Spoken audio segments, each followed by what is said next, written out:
My name is Dr. Debra Patt, and I serve as a breast cancer specialist in Austin, Texas. I serve in the leadership of Texas Oncology, a large independent community oncology practice, and I'm the vice president of the Community Oncology Alliance. PBM transparency and accountability is critical because patients being able to get their oral cancer drugs in a timely, effective, and sustainable way allows them to realize the benefits of modern cancer therapy. PBMs steering the filling of these pills to their specialty and mail-order vertically integrated pharmacies all too often results in unnecessary delays, denials, and waste for cancer patients getting potentially life-saving treatments. This is a remarkable time when instead of cancer treatment disrupting how patients live and work, or even being a death sentence, they can enjoy their life with their cancer and control it as a chronic disease, much like hypertension or diabetes. Many Americans with cancer can continue to live in their own lives, work at their jobs, teach at their schools, pick up their kids from soccer practice, and eat dinner at their dinner tables.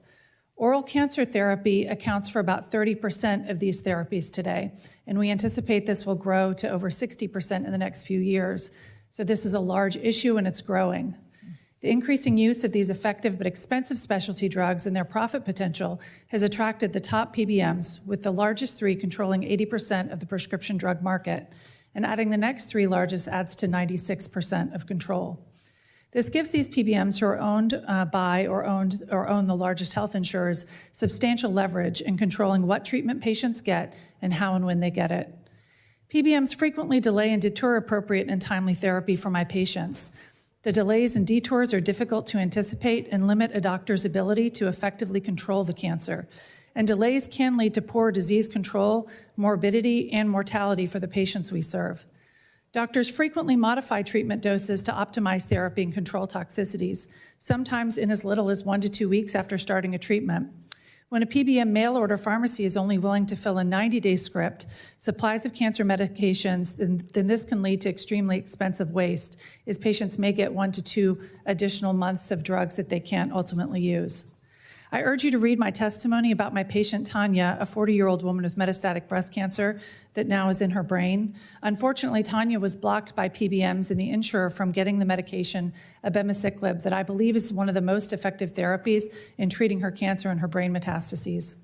As I saw her cancer metastasize and literally grow on the side of her trunk, I couldn't wait for the PBM and insurer to approve my appeal and had to resort to less effective and more toxic chemotherapy. Since December, Tanya has stopped working. When I saw her last week, we had to deal with 2 new brain metastases we observed on her scans and initiate radiation therapy to address these. I don't know for certain that Tanya would be better off if she had the pills I had prescribed. However, I do know that from the peer-reviewed literature that she would have doubled her chances of living without cancer progression at this time in comparison to the chemotherapy that I had to give her, and that she would have had less toxicity, which would have allowed her to continue to work and live a more normal life, again, which is the dream of modern cancer therapy. Due to the power of the top PBMs, the majority of oral cancer drugs are not filled at our medically integrated pharmacy, but are steered by the PBM to their corporate-affiliated specialty mail-order pharmacy. PBMs will tell you that this is a cost-saving measure, but we don't see evidence that cost savings translates into patient or employer savings. In reality, PBMs control the practice of medicine. In addition, PBMs charge our medically integrated dispensing pharmacies steep DIR fees that are unanticipated expenses that are at a high percentage of total cost and increasing substantially. These are couched as quality measures, but DIR fees are not benchmarks on quality measures that are meaningful to my cancer patients. Things like the STAR rating is often benchmarked on hypertension and cholesterol medication filling. As a breast cancer specialist, you really don't want me controlling your hypertension or cholesterol.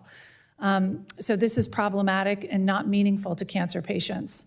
We urgently need PBM transparency and accountability, and this legislation takes necessary steps to get us there. Thank you for your leadership in shining the light of transparency on PBMs. While PBMs operate in the dark, Americans battling cancer and other serious diseases suffer. Thank you for this time, and I'm happy to answer any questions.